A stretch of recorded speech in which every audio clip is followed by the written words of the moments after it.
Hey, welcome back, everybody.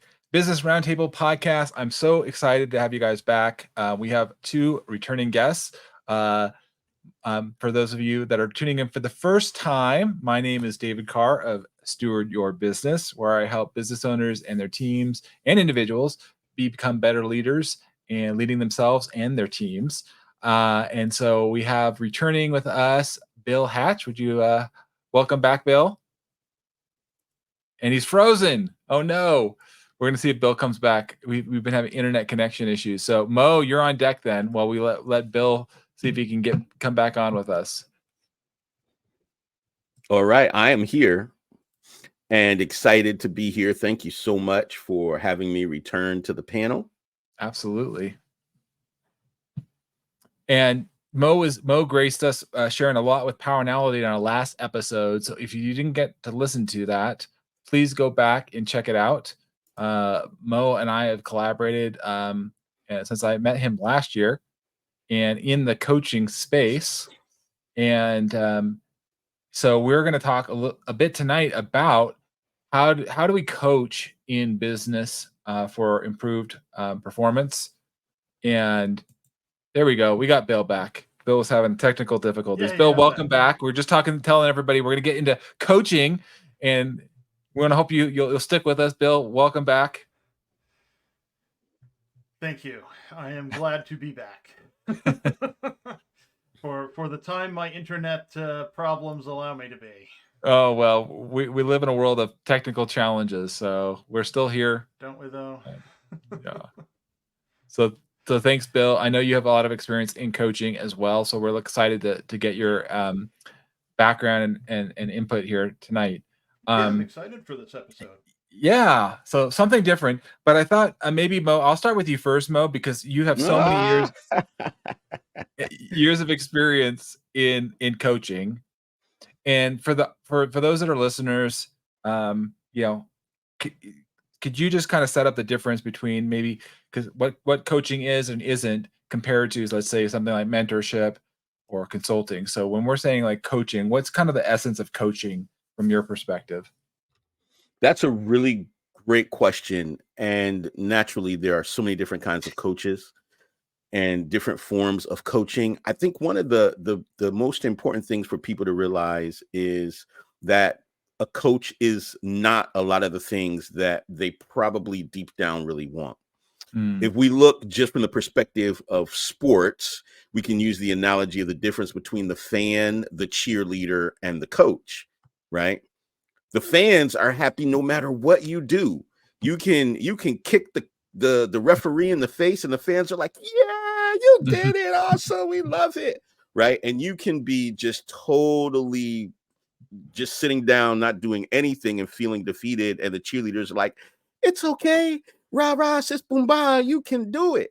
Right. No matter what. But there's no real help there. The coach is there to help another person achieve their personal or their professional goals, right? But they're dealing with this in mindset.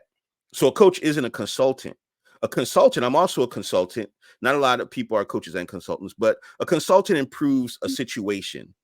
A coach improves the people. So for business coaching, I am dealing with the mindset that they're experiencing and how that's going to help them achieve peak performance.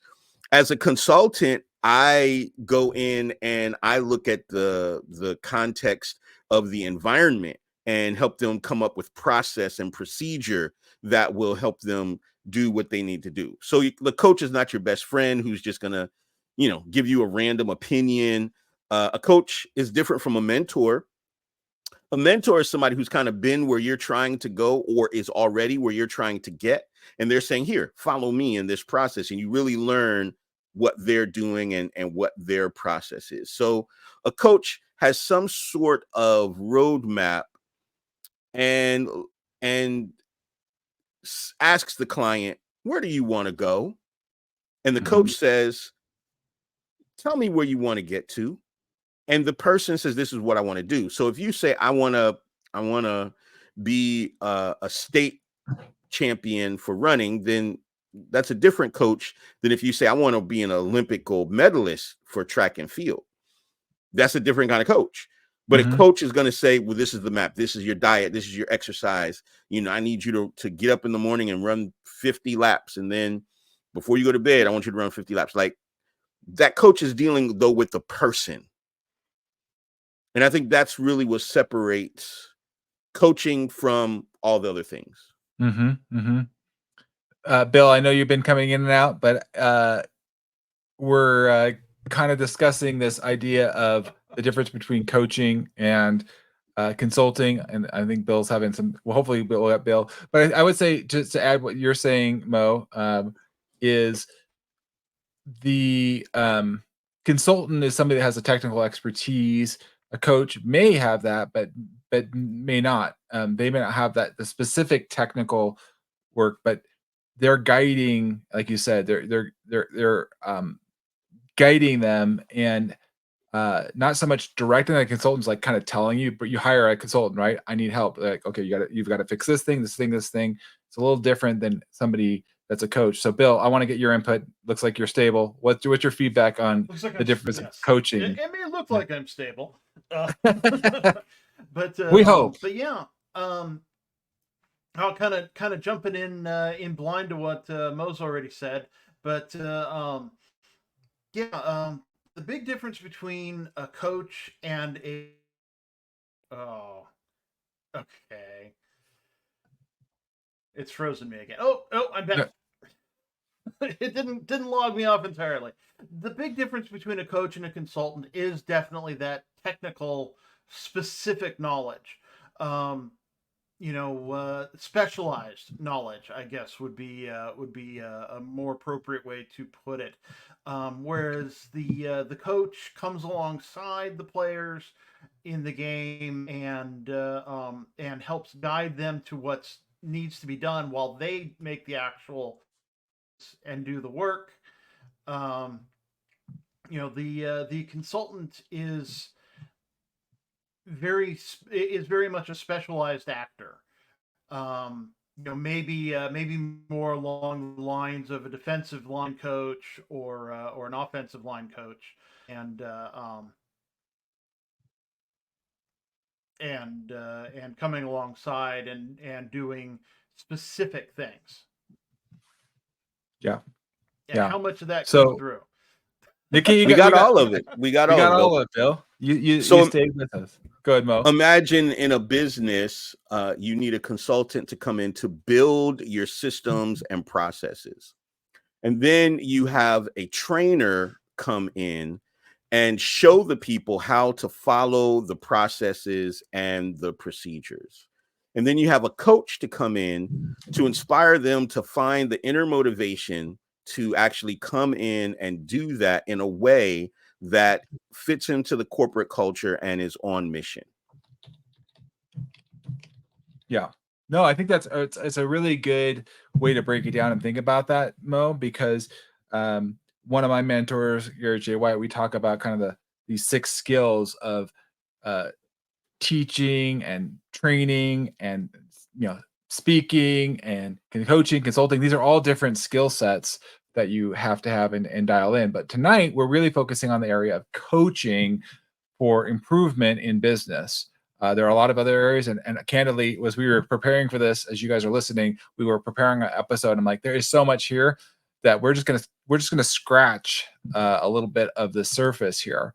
But how important the aspect of coaching is specifically, that's different than consulting, that's different than mentoring, it's different than training, is for improvement in your organization. And how do you get people aligned, achieving these goals that they really want to have and see that success. And so, Mo, I guess I'll come back to you for a minute, Mo, because I think sometimes people don't see themselves as a coach, and they really, talk a little bit about that understanding, because I think we're going to get into identifying coaching opportunities, but you can't identify them if you don't even consider yourself a coach. So can you talk a little about what to be looking for or consider in yourself, as I'm talking about the business owner or you're a team lead, right? And you're seeing your team struggle with performance. And how do you evaluate, when do I pull the consultant? When do I pull the coaching? How do they identify that? Anytime you need people to get along or you need people to perform, you need some coaching. If you have anything to do with seeing performance, anything to do with potential, anything to do with whether a person is motivated or not, that's coaching. Mhm. And so basically, no matter what your position that you play in the organization, on the team, you are a coach. In the same way, everybody's a leader. They don't like that word leader, but everybody is a leader. You want to create a culture of leadership. You want to create a culture of coaching, Mhm. because there's always somebody who understands the reasons why this is a part of the mission of the organization, and helping others understand that why is always going to be helpful. Helping them to work through the challenges that they face is always going to be helpful. Helping them see, hey, you know what? This person seems to not fit here, or Mhm. this person and I are having a challenge. Coaching can come in and help resolve that. Yeah. Well, I think that's important, Mo, as you lay that out, because sometimes I see leaders don't want to invest in coaching, even though, like you said, it's right there in front of them, and they're like, Mm. "Well, let me just hire another person or throw some money at it, and maybe that'll fix the problem," and not investing in the time and effort to coach people through this. They think somehow they can avoid that, or I don't know, get around it. And like what I'm hearing you say is that it's inevitable. You're going to need coaching at some point. Everybody needs coaching. We all need coaching. And so when you look at any top sports athlete, they're going to talk about their coach. If you look at Mhm. any top entertainer, or even, top newscasters, anybody who's performing at a high level is going to mention their coach, Mhm. because there's all kinds of coaches, right? There's vocal coaches. If you're a singer or a speaker, there's coaches that will help. There's fashion coaches. There's all kinds of coaches, right? And if you really want to be the best version of yourself, then you need outside help for that. And Mhm. that's why we like Powernality, right? Because what we're doing is we're getting at the core of a person. And what happens is, if a person can understand why they see things the way they do, and why they choose to respond the way they do, then that really helps them in every dimension of their life experience. Mhm. You're literally coaching them. It's not life coaching, but it can be applied towards life coaching. It's not business coaching, but it can be applied to that. Leadership coaching, sales coaching, team building, all of these things, because you're still dealing with a human who has to Yep. figure out, why am I facing this challenge? Why does this Mhm. seem stressful to me? Why does this interaction bother me so much? Right? Right. Or why do I love these things? Why am I drawn to this? Oh, why does this give me life? Right? Yeah. Yep. That's going to be at the very core of it, the essence of who you were born to be, your powernality, your superpower. Discovering that is going to help you really understand how to operate with purpose. And so, as personal development coaches with powernality, we're able to help the executives. We're able to that's EVPs, VPs. We can help the C-suite. We can help entry level employees. We can help recruiters. We can help everyone perform their position better. Mhm. Yeah.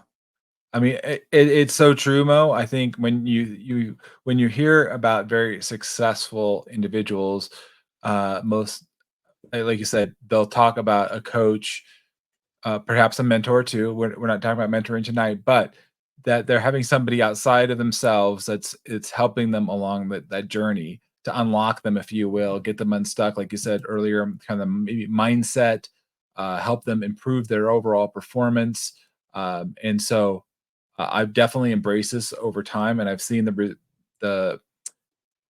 the rewards. And but I wasn't always that way. And so sometimes what I find, Mo, in my experience, is there's resistance to coaching to maybe more earlier career professionals, perhaps, or somebody that hasn't had the opportunity to really have a coach in their life. Maybe they weren't in sports for whatever reason, where there was coaching. That's just part of it. But and so they may be missing this opportunity.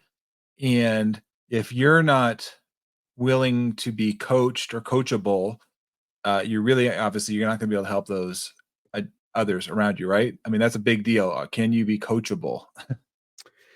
Man, that's a wow. Can you be coachable? Is there such a thing as a person who's not coachable? When we talk about the marketplace, when we talk about, right, if they're not coachable, how did they get into that position? Mm-hmm. And then what do you do with that individual who has determined they don't want to learn anything new? Mm-hmm. Yeah, that's a tough spot to be, because there are some people that I feel they can be coachable. They're choosing not to be coached. Right. They're making it right. So you have to kind of evaluate your process. How did they get there? You have to, and sometimes whether a person is coachable has to do with the approach of the coaching. Yep. Right. Because sometimes you're trying to, within an organization, coach someone in a way that doesn't make sense to who they are. Yeah. So they're resisting that. And so knowing the powernality of the coach as well as knowing the powernality of the coachee is super helpful, because maybe you're just speaking a language that they just cannot relate to at the core of who they are. Mm-hmm. Mm-hmm. Yeah, that's a great. You can never learn from someone you don't respect. Oh yeah, definitely. If there's no respect there, I agree, Mo. So if you're in a leadership position or boss, manager, and your team member doesn't respect you, your authority, your position, you're going to be really have a difficult time trying to coach that person. In the way that you see they need to show up for the improvement that you need, even if it's the improvement is justifiable, like you said, for whatever reason that person doesn't trust you, they don't like you. Like and trust, right? Why would they want to listen to you? Right? Yeah, why would they? Mm-hmm. Yeah. So I think, this is kind of leading into our next area of discussion here, Mo, in that, understanding what coaching is in the business space, and then, looking for opportunities. And again, there's an opportunity, but if the person isn't willing or you have a challenge there, how do you deal with that? But let's before we get to resistance, let's just look at, if we agree that coaching is valuable, in which we do, and it's absolutely necessary and helps you for improvement. And I hope everybody that's listening to this embraces that understanding. And again, if you guys want to have any of you're listening, want to have a deeper dive discussion with either Mo or myself, Bill had to leave us tonight, but we'll have him back in another episode. You are more than welcome to reach out directly to us, leave a comment here, and you're listening to the podcast or our rebroadcast on whatever platform you're watching, whether it be YouTube or LinkedIn or whatnot. We'd be happy to follow up with you and go give a deeper dive, because sometimes I do think this is a newer concept for some in these positions of like, oh, I'm a coach too, and how do I do that well? So we just give you a snippet here in the Business Roundtable podcast. But Mo, to the point of identifying these opportunities, and you kind of talked a little about it earlier, but I still want to go back to this. how to identify these things. And certainly you can, use Powernality as a lens to look through these things. But we talked a bit about this last week, but I think it's worth repeating, looking at these challenges, both individual and team strengths or weaknesses and areas for development. And again, like you said, identifying them, and then secondarily bringing the right coach in for that, so I love to get your feedback, and I gave you a lot of things to talk about, but on that, looking for opportunities or identifying these opportunities. When it comes to, which one do you want to talk about first? Let's just identifying the opportunities for just coaching, So I think, again, anytime you have a situation where you want to see improved performance or improved interpersonal ability, social IQ, right? Or emotional IQ, then coaching is going to be perfect for that in an organizational structure, because it's not just about the core values of the organization. It's not just about the mission and vision of the organization. Once again, you have the superpowers of that individual. Mhm. And a lot of times people are experiencing mental anguish because the environment that they're in is placing external expectations upon them and forcing them to conform to something that is not a part of who they are. They may even have pretended to be something that they're not just to get the job, or Mhm. gotten into the job and realized, oh, this is the way that I'm expected to behave. I need to begin to behave this way. When in reality, they should be working on being their authentic self, but they find consequences whenever they do that. Or they Mhm. may not be clear on who am I really? Like, Mhm. what are my actual superpowers? How do I go about being the best version of me that I can possibly be? How can I really express my full potential? That becomes a big challenge for any organization that has not created a coaching culture. Mhm. Like I Yep. said, you can have a culture of leadership and you can have a culture of coaching. When you have a culture that is centered around personal development, that we're all going to try and become better versions of ourselves, that the Mhm. company has opportunities for people to develop on their own that are, extracurricular, or things that are optional, or things that are elective, as well as some company-wide or department-wide mandatory type training that is designed to bring out the best within each individual, whether they're a team lead or whether they just came on and they're literally at the bottom of entry level work and just getting started and just trying to figure out how to fit in. Everybody could use some coaching. So I don't think an organization has to look far Mhm. before they can see an opportunity where, hey, coaching would help us out here. Yeah. Well, I to your point, Mo, I've been in organizations where it's been divided, where you have a group of individuals that totally embrace coaching, and you have a group that doesn't. And when you have that in the culture, like you said, that causes quite a divide, unfortunately. And Tell me more about that. yeah, Where where so part of the expand on that, please. yeah, no example. So I think that there was opportunities or those individuals looking for coaching, and you had a generation. In this case, I think it was generational. We talked a few podcasts ago, some intergenerational challenges or differences. And there's, I think, at least in the one organization I was in, Mo, there was a generation that was, I would say, lukewarm at best to some coaching, and they kind of thought it was woo woo, or I don't know about this coaching, I just pull my bootstraps up, I do this by myself, I figure it out, kind of a thing. And then you had this other kind of generation or group within the company that really was seeking that coaching. And so there was a bit of like, well, I don't know if we want to invest that time or energy, or you know what I mean. And so it was a challenge, where I think there was a group that saw the value in that, and there was another group, and particularly I think that other group was the higher ups, if you will. And so they felt like, they'd achieved what they achieved, and they didn't really need a lot of external input, you know?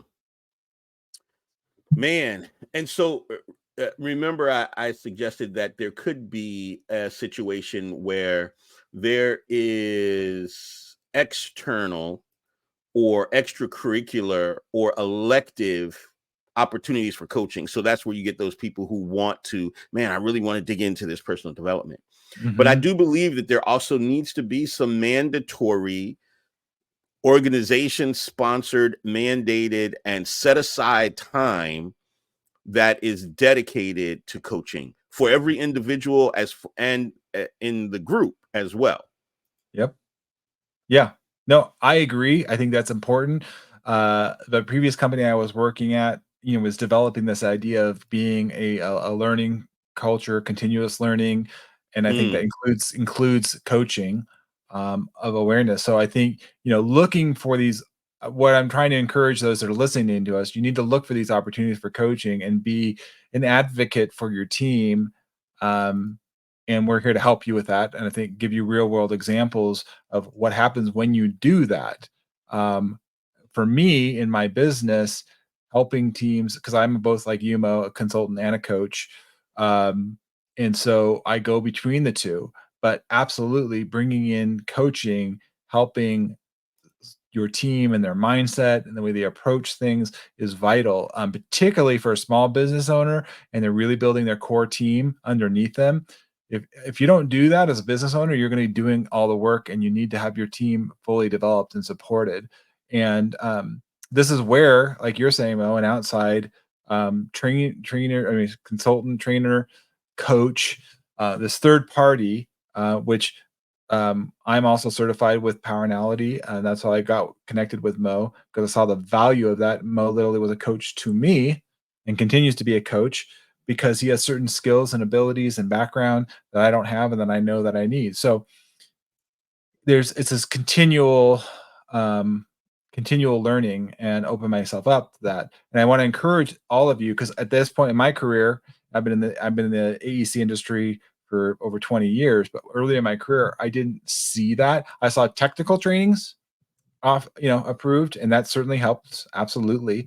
But coaching didn't come around for me personally until well into, I don't know, 15 years into my journey of like true what I consider true coaching, like purposeful. I'm investing money and time, isn't just kind of happenstance. And so I'm saying that at least for the AEC industry, architecture, engineering, construction, environmental consulting, I see that isn't always fully embraced. So I just want to encourage those of you that are listening in a position of management or leadership and you haven't experienced coaching, it will revolutionize your way of being able to do work and improve vastly your ability, your capacity. And so and get me on my soapbox a little bit, because I literally been down there, been down that road. So I know where people are stuck and they would benefit so much.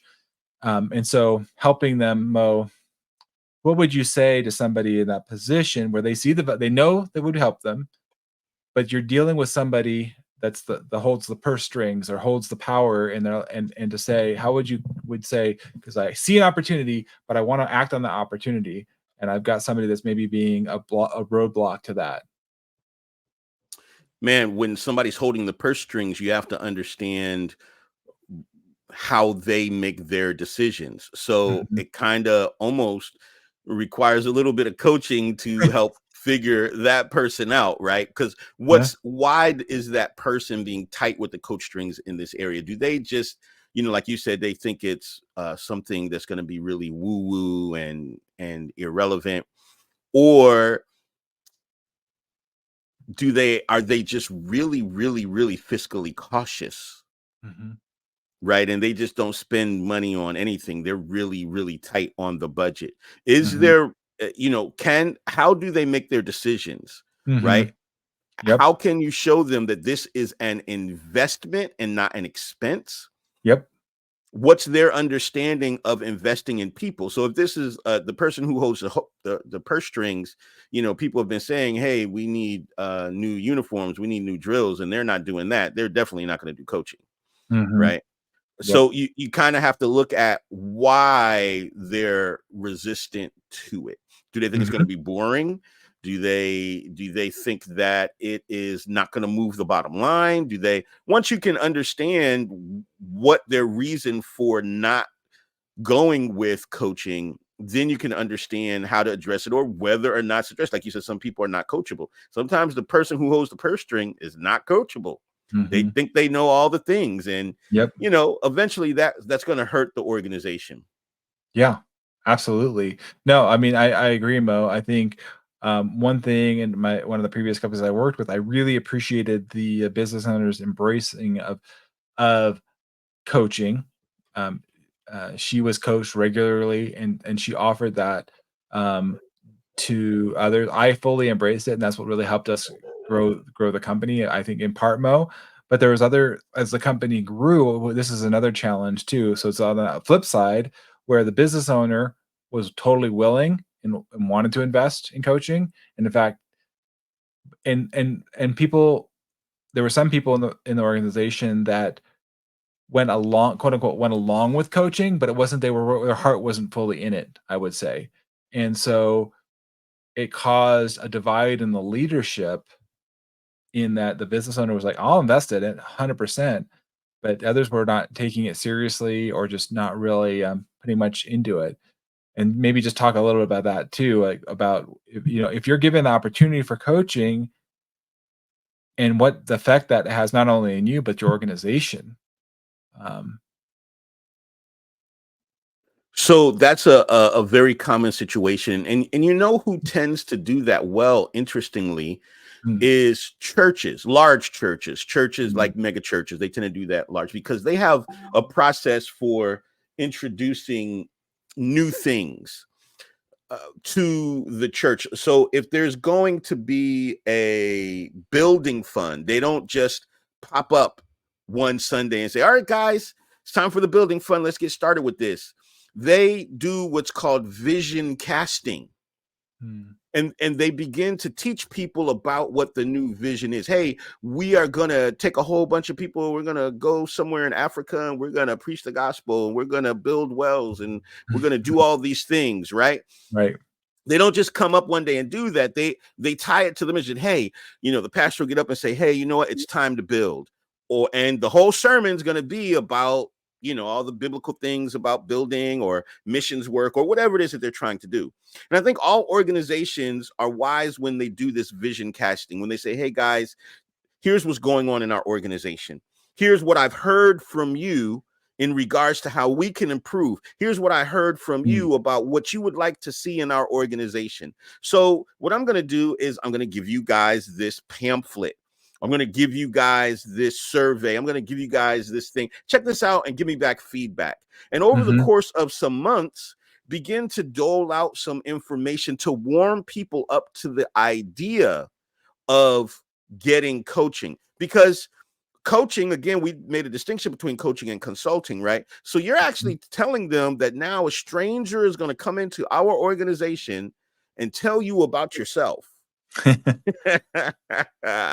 they're going to ask you personal questions, and they're going to be all up in your business, and they're going to tell you how to be better. And you're like, what's wrong with me? I don't need to be better. I'm the best this company's ever had. And right, you can avoid that resistance by vision casting. Andy Stanley has a book called Visioneering, right? And that's geared towards churches and things, but that's this concept of engineering your vision. And you got to get people on board. So you got to warm them up, because every organization, every growing organization, and every established organization knows people are resistant to change. Whatever it was, they don't want to change. So when you present coaching as, hey, we need to change some things, we need to bring in a coach, that's automatically going to get pushback, because they don't want things to change. Right? But they do want things to improve. Yes. So how can we do what we're already doing better? How can we enjoy what we're already doing better? And you can sneak the change in the back door, but you want them to feel like, you know what? I know you guys have been telling me you're upset about this. You don't like this. You will want this improvement. So let's improve that. I think how we can do that. Let's look at some of these things and have conversations, read a book, do some roundtables, do some panel discussions. Have some time to really bring this in. And whoever the coach is going to be, have them come in and do some trainings, do some talks, have them come in as a speaker first. Mm. And so that people can get used to seeing that person, right? You mentioned know, like, and trust. Yep. Well, they don't know this person. They don't like this person. Yeah. Not because they cannot get to know them, not because they cannot start to like them. Have them do some talks, and at the end of the talk, stay after and answer questions, and then be available to interact with people. Do that 3-4 times. Mm-hmm. And then when people are like, hey, I really like what this guy is saying. Oh, you know what? That lady that came, she was really on to something. She needs to, what you can actually do is create an environment where they're begging you to have somebody come in and coach them. Yeah. Yeah. That's the ideal situation when you have a group is going to be resistant. I think that's you brought out a lot of good points there, Mo. I think having a speaker come in initially is great. Definitely crafting that vision of where we're trying to go. Because if we're trying, like you said, we want to improve performance, but to what end? What's the end goal here? And if you're not casting that well, yeah, you're gonna get resistance there. I agree. Because of what's this person coming in, and why would we invest that time and effort? Right. And I would say part of the challenge, I think, because business owners sometimes is that, at least in my previous experience, Mo, the person holding the purse strings, like we were talking earlier, or resistant, is because they, in their mind, aren't clear on that vision. They've maybe lost sight of it. And so if they don't have that themselves, then they certainly not going to invest kind of into a black hole, if you will. Like, I don't know what I'm getting in here, because I don't even know what I really want or where I want to go. So I just know things are not working the way they should, in my opinion. And but I want these things to improve. Well, to what end? Why? What's that vision that you're casting? And I think that's super important. So it goes all, comes all the way from the top down. So as you were talking, other things came to mind here, because I've served as a group manager, leader, if you will, an individual supervisor. And some of the ways I've looked, because once I've embraced this idea, like you said, of being coached and myself, is I could see other opportunities in my team, whether I could coach them to a certain degree or where they would benefit from another coach. And the ways I was able to find out opportunities here was, I didn't wait until their annual performance review, or whatever it was, periodic review, because that does come up. That's a time for career planning and looking on, like, because oftentimes when I do a performance review, they're like, I want to make more money. Well, how do I make more money? Well, you got to improve, bring more value, contribute, more, and then I could pay you more, kind of a thing. But when you look at that bigger, a bigger vision, so the vision is important, but you can see these opportunities in a smaller scale. So if you're checking in with your team, hopefully, ideally weekly or biweekly, at least once a month, you're checking in with them and saying where they're at, what's working, what's not working. You can then find opportunities for coaching and identify, like, to your point, Mo, if they, depending on what area they need help in, right? Is it sales? Is it marketing? Is it some technical things that you're trying to do in managing teams or work client relationships, or whatever that is, and the need and who they are, right? I think if you know them well, your team member well, and for example, knowing their powernality, you can then identify who would be a good coach, or at least express to the coach, this is the type of person. Is this a good match? Based on who you are as a coach, right? Definitely. You definitely have to understand what type of coaching you do, so that you can bring the best value to an organization. There's not a one size fits all, and you definitely, not everybody is going to be your ideal client as a coach. Yeah. And I think that's important. I think some coaches, I would say, Mo, probably have more awareness of this than other coaches. and I've talked about this in Powernality specifically because I've learned through my lens as a coach, um, and this is just even since I've been doing my business for the last year and a half, of learning who I'm going to be most effective coaching. Mm-hmm. In the words of like Powernality, I consider myself an energizer in that world, and so I can speak the energizer language, so to speak. Not that I can't present in a style I'm not going to be a successful long term with Mm-hmm. somebody that's is like we talk about is maybe a calculator or what we use, somebody else. It's on the different area of the compass, if you will. And so, uh, you know, that's important because I think you have to ask this of the if you're looking at hiring a coach, right, Mo? What are the questions? If I'm, what would the questions you would suggest asking of the coach if you have a problem and like that needs help? And of course, there's a lot of people that say I can be your coach, but what would you ask or what would you advise of somebody when hiring a coach, something that they should consider or looking out for? It's always difficult to be the non-expert hiring an expert. If you don't know about fixing cars, what do you ask the mechanic? Mm-hmm. Because no matter what the answer is, you really don't know. You're not qualified to evaluate their answer. And Mm-hmm. that's where the challenge comes in. And that's where why we prefer people hire coaches who have some sort of certification, because at least there is going to be some sort of authority that you can go to if you face a challenge or if they misrepresent, because you're counting on the coach being the one who has the integrity that says, hey, I am going to actually determine how to help you, right? Mm-hmm. I'm going to be the one with integrity, and I'm going to say whether or not we're a good fit, because I don't expect you to understand if we are a good fit or not. It Yep. really should be on the coach to say, can I help you with your situation? And that's hard to do. So I think the first question is, what kind of certification do you have?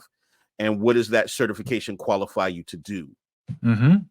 Yeah. If you can understand what the certification qualifies them to do, then you at least can understand that they have some tools, they have some content, they have some curriculum that is a part of what they're doing. So I've tried to make sure that I have top certification. So John Maxwell, who's the number one leadership trainer in the world, I'm certified by his organization as a coach and a trainer for leadership. J. Conrad Levinson, top marketer in history, rest in peace. He certified and mentored me as well in marketing. So when I look for those kinds of things when I am looking to be certified, so that I can offer the best to the people who hire me. Mm-hmm. And I think that if you can understand what are the credentials of the individual, that not that credentials make them good at what they do, it Yep. doesn't, Mm-hmm.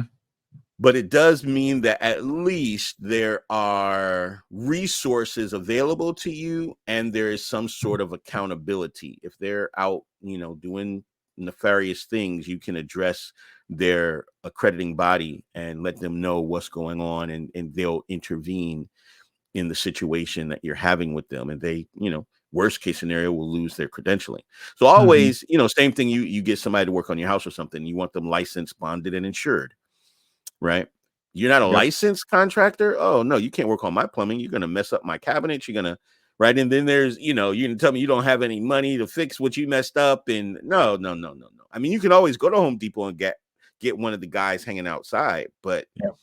that's probably not what you want for your organization. Yeah. So I would start there. Yeah.